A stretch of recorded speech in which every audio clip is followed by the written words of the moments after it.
There's something special about a great guitarist. Not just the flashy solos or the fast fingers, but the moments when a single note, bent just right, can make your heart ache. The 1970s gave us plenty of guitar gods, Hendrix's legacy still echoing through the decade, Page shaping the sound of rock, Clapton refining the blues, Gilmour pouring emotion into every solo. But for every legendary name etched into the mountaintop, there were guitarists standing just a few feet below, just as brilliant, just as soulful, just as deserving of a place in the spotlight. They were the quiet innovators, the emotional storytellers, the musicians who left fingerprints on the decade, fingerprints that many listeners never realized were theirs.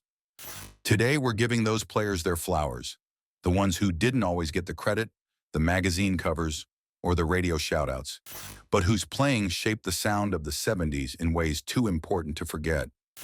Let's begin with a guitarist whose tone practically defined an era of glam rock, Mick Ronson. Most people know David Bowie, but fewer realize just how essential Mick Ronson was in shaping Bowie's early sound. Ronson wasn't just a guitarist, he was Bowie's right hand. His melodic instincts were sharp, his tone was rich and singing, and when he played, he had this incredible gift of weaving emotion through every riff and solo.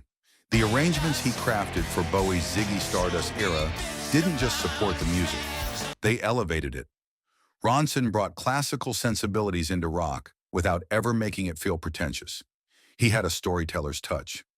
Every line he played felt like the next sentence in the same book Bowie was writing.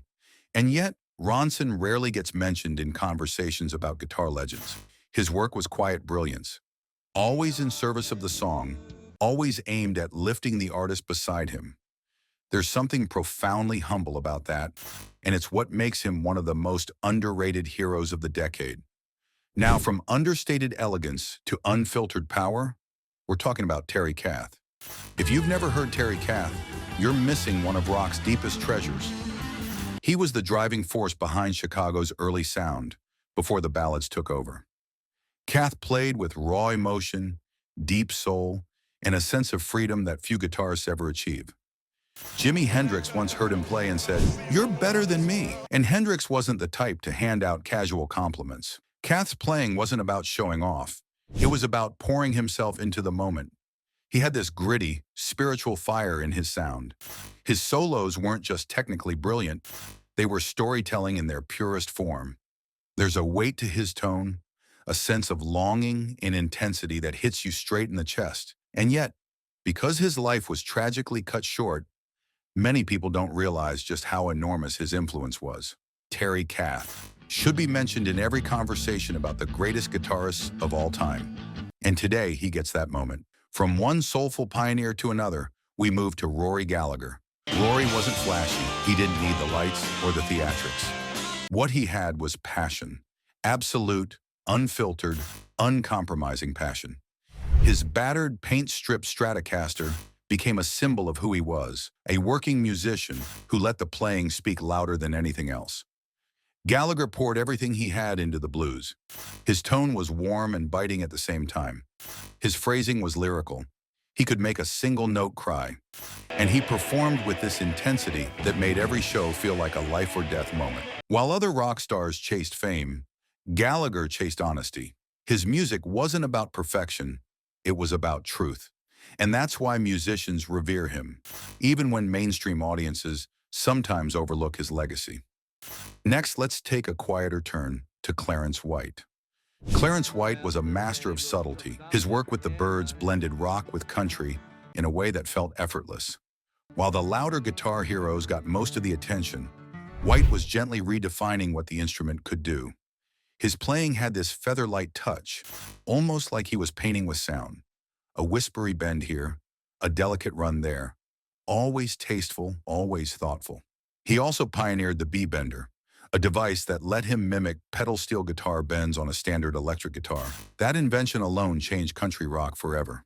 White wasn't the type to chase the spotlight. He preferred to stand off to the side, letting the music breathe. And because of that, he remains one of the most quietly influential guitarists the 70s ever produced. Now let's talk about a man who could sing the blues with his guitar better than most vocalists could with their voice, Steve Marriott. Steve Marriott had a volcanic energy in everything he did. His work with Humble Pie shows just how powerful and soulful his guitar playing could be. Marriott was a force of nature, raw, gritty, emotional. Every riff had punch, every solo had fire, and when he played live, he unleashed something primal. Marriott wasn't polished. He wasn't trying to be perfect. He played like a man trying to set the room on fire, and half the time, he succeeded.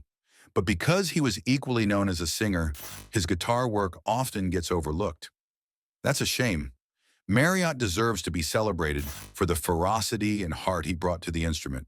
He left everything on the stage every single night. Now buckle in. The next guitarist on the list took the electric guitar to another dimension entirely. Eddie Hazel. If you know Funkadelic, you know Hazel's masterpiece, Maggot Brain. A 10-minute guitar solo that sounds like the end of the world and the beginning of something beautiful happening at the same time. Hazel wasn't just playing notes. He was channeling emotion, so raw it almost feels like you're eavesdropping on a private moment. Hazel's playing was psychedelic, soulful, spiritual, and otherworldly. He didn't sound like anyone else. He created his own emotional language on the guitar, pulling from blues, funk, rock, and pure feeling. His tone had this cosmic sadness to it, like he was letting you hear something buried deep inside.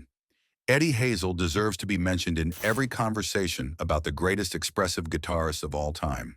From cosmic soul, we move to a genius hiding behind a wall of layered guitars and studio perfection. Tom Scholz. Scholz wasn't just the guitarist for Boston. He was the architect of their entire sound. He built guitar tones like an engineer builds skyscrapers, precise, towering, layered, and meticulously crafted. Scholz invented equipment, modified gear, and pushed studio recording techniques in ways that changed rock forever. And yet, he rarely gets credit for being one of the 70s great guitar innovators.